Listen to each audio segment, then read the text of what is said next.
2026 সালের সেই নিস্তব্ধ রাত ইনকেলাব মঞ্চের মুখপাত্র শরীফ উসমান হাদির রক্তে রঞ্জিত হয়েছিল রাজপথ। ঘাতকরা ভেবেছিল সীমান্ত পার হলেই তারা ধরাছোঁয়ার বাইরে, কিন্তু নিয়তি তাদের জন্য অপেক্ষা করছিল পশ্চিমবঙ্গের এক অন্ধকার অলিগলিতে। এসটিএফের শ্বাসরুদ্ধকর অভিযানে অবশেষে বন্দী হল দুই মূল ঘাতক, ফয়সাল আর আলমগীর। কিন্তু এই গ্রেফতার কি শুধুই পুলিশের সাফল্য, নাকি এর পেছনে লুকিয়ে আছে কোনো রক্তহীন করার রাজনৈতিক অঙ্ক? আপনি যা দেখছেন সত্য কি তার চেয়েও ভয়াবহ? আজ আমরা উন্মোচন করব সেই নীল নকশা যা কেবল খুনিদের নয়, বরং পর্দার আড়ালের আসল মাস্টারমাইন্ডদের মুখোশ টেনে ছিঁড়ে ফেলবে। প্রস্তুত হন, কারণ পরবর্তী কয়েক মিনিট আপনার রক্ত হিম হওয়ার জন্য যথেষ্ট। এটি কেবল একটি খুনের গল্প নয়, এটি একটি রাষ্ট্রের সার্বভৌমত্ব এবং এক অসমাপ্ত বিপ্লবের কণ্ঠস্বার রোধ করার আন্তর্জাতিক ষড়যন্ত্র।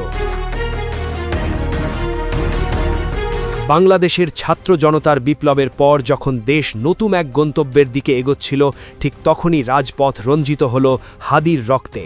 ইনকেলাব মঞ্চের মুখপাত্র হিসাবে তিনি কেবল একজন বক্তা ছিলেন না, বরং তিনি ছিলেন এক বলিষ্ঠ কণ্ঠস্বার। তার এই প্রস্থান বাংলাদেশের রাজনীতিতে যে শূন্যতা তৈরি করেছে তা অপরণীয়, কিন্তু এই হত্যাকাণ্ডের ধরন আমাদের এক রহস্যের গোলকধাঁধায় ফেলে দেয়। অনুসন্ধানী সাংবাদিকতায় আমরা দেখেছি এই ধরনের হাই প্রোফাইল খুনের পেছনে সবসময়ই কোনো শক্তিশালী রাজনৈতিক শক্তির ইশারা থাকে। হাদিকে কেন টার্গেট করা হলো? তিনি কার পথের কাঁটা হয়ে দাঁড়িয়েছিলেন?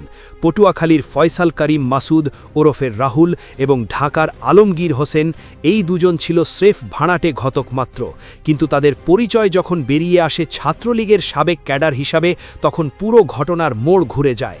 এটি কি কোনো পুরনো রাজনৈতিক আক্রোশ, নাকি নতুন বাংলাদেশের স্থিতিশীলতা নষ্ট করার এক ভয়াবহ আন্তর্জাতিক চক্রান্ত? যারা মনে করেছিলেন 5ই আগস্টের পর সব শেষ হয়ে গেছে, তারা হয়তো ভুলে গিয়েছিলেন যে ফ্যাসিবাদের শিকড় অনেক গভীরে প্রথিত। হাদি সেই শিকড়গুলো উপড়ে ফেলার কথা বলতেন, আর তাই হয়তো তাকে থামিয়ে দেওয়ার এই মরণ কামড়। হত্যাকাণ্ডের পর ফয়সাল এবং আলমগীর যেভাবে উধাও হয়ে গেল, তা রীতিমতো সিনেমার গল্পকেও হার মানায়। বাংলাদেশ পুলিশের গোয়েন্দা জাল ছিঁড়ে তারা কিভাবে মেঘালয় সীমান্তে পৌঁছালো। মেঘালয়ের দুর্গম পাহাড়ি অঞ্চল এবং ঘন বন জঙ্গল ব্যবহার করে তারা ভারতে প্রবেশ করে। এই ধরনের অপারেশন কোনো সাধারণ অপরাধীর পক্ষে একা করা সম্ভব নয়। এখানে কাজ করেছে একটি সুশৃঙ্খল নেটওয়ার্ক। ভারতের পশ্চিমবঙ্গ পুলিশের স্পেশাল টাস্ক ফোর্স জানিয়েছে, এই খুনিরা অবৈধভাবে অনুপ্রবেশ করে ভারতের বিভিন্ন প্রদেশে আত্মগোপন করেছে। তারা বারবার তাদের অবস্থান পরিবর্তন করেছে, পরিচয় গোপন রেখেছে এবং হয়তো কোনো স্থানীয় শক্তির আশ্রয়ও পেয়েছে। প্রশ্ন জাগে, এই দীর্ঘ সময় ধরে তাদের আর্থিক এবং লজিস্টিক সাপোর্ট দিল কে? এই রহস্যের জট খুললে হয়তো অনেক রাঘব বোয়ালের নাম সামনে চলে আসবে, যা শুনলে অনেকেরই হাত পা ঠান্ডা হয়ে যাবে। তারা কি কোনো বিশেষ ইন্টেলিজেন্স এজেন্সির সেফ হাউসে ছিল, নাকি কোনো রাজনৈতিক নেতার আশীর্বাদে 2.5 মাস ভারতের মাটিতে বুক ফুলিয়ে ঘুরে বেরিয়েছে?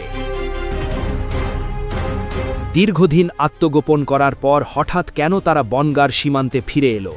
ভারতীয় গোয়েন্দাদের দাবি, তারা পুনরায় বাংলাদেশে প্রবেশের ছক কষছিল। সম্ভবত তারা মনে করছিল যে ওপারে পরিস্থিতি তাদের অনুকূলে, অথবা তাদের কোনো নতুন অ্যাসাইনমেন্ট দিয়ে পাঠানো হচ্ছিল। কিন্তু ভারতীয় স্পেশাল টাস্ক ফোর্সের কাছে আগাম তথ্য ছিল। শনিবার দিবারাতে যখন বনগাঁর সেই গোপন আস্তানায় অভিযান চালানো হয়, তখন খুনিরা পালানোর কোনো পথ পায়নি। ফয়সাল এবং আলমগীরকে হাতে নাতে গ্রেফতার করার পর তাদের যখন জিজ্ঞাসাবাদ করা হয়, তখন বেরিয়ে আসে অবৈধ অনুপ্রবেশের সুনির্দিষ্ট তথ্য। কিন্তু আমাদের নজর শুধু তাদের গ্রেফতারে নয়, বরং তাদের এই মুভমেন্টের পেছনের কারণ বিশ্লেষণে। তারা কি বাংলাদেশে ফিরে এসে কোনো বড় ধরনের রাজনৈতিক অস্থিরতা তৈরির নীল নকশা বাস্তবায়ন করতে চেয়েছিল, নাকি তারা কোনো গোপন মিশনের অংশ হিসাবে বাংলাদেশে এসে নতুন কোনো টার্গেট কিলিং করার পরিকল্পনা করছিল? এই প্রশ্নগুলোর উত্তর পেতে হলে আমাদের আরও গভীরে তাকাতে হবে। ইতিহাস আমাদের শিখিয়েছে, রাজনৈতিক হত্যাকাণ্ডের বিচার অনেক সময় আই ওয়াশ বা লোক দেখানো নাটকে পরিণত হয়। আপনাদের মনে আছে 2018 সালের ইস্তাম্বুলের সেই রক্তহীন করা জামাল খাশগাজি হত্যাকাণ্ডের?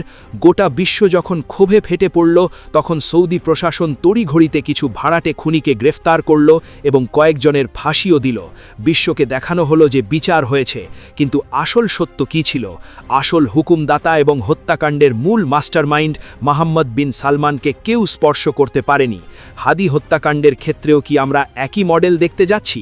ফয়সাল এবং আলমগীর হয়তো সেই হাত যারা ট্রিগার চেপেছে, কিন্তু সেই মস্তিষ্কটি কোথায় যারা এই খুনের পরিকল্পনা করেছে? খাসগাজী যেমন রাজ পরিবারের ভেতরের খবর জানতেন, হাদিও কি এমন কোনো পর্দার আড়ালের ষড়যন্ত্র জেনে ফেলেছিল যা ফাঁস হলে ক্ষমতার তাসের ঘর ভেঙে পড়ত? শুধু ভাড়াটে খুনিদের বিচার করলেই কি হাদির আত্মা শান্তি পাবে? হাদির কণ্ঠস্বর স্তব্ধ করে দিয়ে তারা কি আসলে জুলাই বিপ্লবের আকাঙ্ক্ষাকেই স্তব্ধ করতে চেয়েছিল? ভূ-রাজনৈতিক এই দাবার বোর্ডে ভারত ও বাংলাদেশের সম্পর্ক এখন এক অগ্নি পরীক্ষার মুখে। ফয়সাল এবং আলমগীরের ভারতের বনগা সীমান্তে ধরা পড়া কেবল একটি সাধারণ গ্রেপ্তার নয়, এর পেছনে থাকতে পারে দীর্ঘমেয়াদী কোনো ইন্টেলিজেন্স শেয়ারিং অথবা কোনো গোপন পলিটিক্যাল ডিল। প্রশ্ন উঠছে, ভারত কি এই ঘাতকদের স্রেফ অপরাধী হিসেবে হস্তান্তর করবে, নাকি তাদের কাছে থাকা তথ্যগুলো কোনো কূটনৈতিক দর কষাকষির হাতিয়ার হিসেবে ব্যবহৃত হবে? তারেক রহমানের জন্য এখন সবচেয়ে বড় চ্যালেঞ্জ হল ভারতকে এই খুনিদের হস্তান্তরে বাধ্য করা এবং একই সাথে দেশের ভেতরে থাকা তাদের গডফাদারদের মুখোশ উন্মোচন করা। যদি এই প্রক্রিয়ায় কোনো শৈথিল্য দেখা যায়, তবে জনগণের মনে এই ধারণা বদ্ধমূল হবে যে ক্ষমতার পালাবদল হলেও খুনের রাজনীতির মাস্টারমাইন্ডরা সব সময়ই ধরাছোঁয়ার বাইরে থেকে যায়। আমরা যখন এই প্রতিবেদনটি তৈরি করছি, তখন কিছু বিশ্বস্ত সূত্র বলছে এই গ্রেপ্তারের পেছনে কোনো বড় রাজনৈতিক দর কষাকষি থাকতে পারে। ভারত কি কোনো বিশেষ সুবিধা পাওয়ার আশায় এই ট্রাম্প কার্ডটি ছেড়েছে, নাকি এটি দুই দেশের গোয়েন্দা সংস্থার সফল সমন্বয়? বিষয়টি কেবল রাজনৈতিক আক্রোশের মধ্যে সীমাবদ্ধ নয়। আমাদের অনুসন্ধানে বেরিয়ে এসেছে এক চাঞ্চল্যকর তথ্য। শহীদ হাদি ইসলামী ব্যাংক এবং দেশের আর্থিক খাতের লুটপাট নিয়ে বেশ কিছু গুরুত্বপূর্ণ নথিপত্র সংগ্রহ করেছিলেন। আপনারা জানেন, ইসলামী ব্যাংক একসময় জামায়াতে ইসলামীর আদর্শিক এবং অর্থনৈতিক ভিত্তি ছিল, যা এসএল আলাম গ্রুপের মতো রাঘব বোয়ালরা নগ্নভাবে গিলে খেয়েছে। হাদি কি সেই লুটেরাদের কোনো গোপন নথির হদিস পেয়েছিলেন? এই হত্যাকাণ্ডের সাথে কি সেই 400 কোটি টাকার কোনো যোগসূত্র আছে? যে ঘাতকরা গ্রেপ্তার হয়েছে তাদের অতীত রেকর্ড বলছে তারা কেবল রাজনৈতিক ক্যাডার নয়, তারা ছিল অর্থের বিনিময়ে যে কোনো কাজ করতে প্রস্তুত পেশাদার খুনি। প্রশ্ন হল, সেই বিপুল অর্থের যোগানদাতা কারা ছিল? যারা ব্যাংক লুট করে দেশের বাইরে পালিয়ে আছে, তারাই কি বিদেশ থেকে এই খুনের রিমোট কন্ট্রোল টিপেছিল? বাংলাদেশের বিচার ব্যবস্থাকে এখন প্রমাণ করতে হবে যে এটি কোনো ধামাচাপা দেওয়ার চেষ্টা নয়, বরং প্রকৃত অপরাধীকে খুঁজে বের করার লড়াই।